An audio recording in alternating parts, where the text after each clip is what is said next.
ही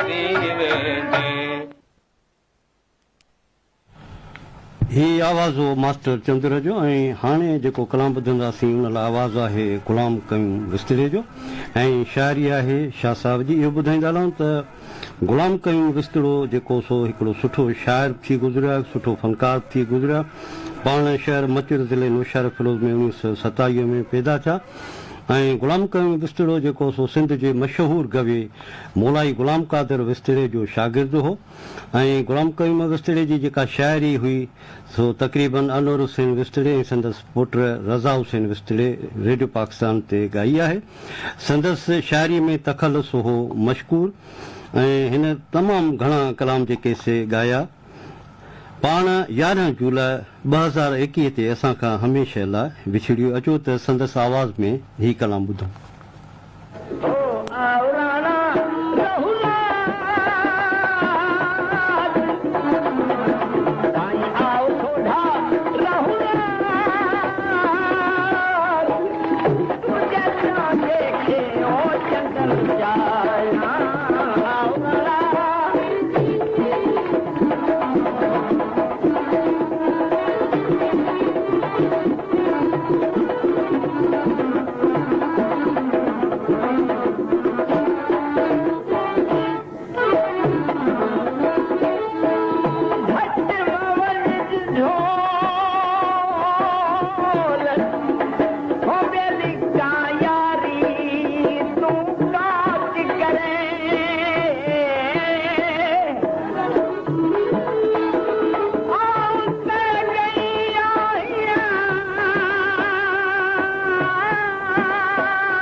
राज में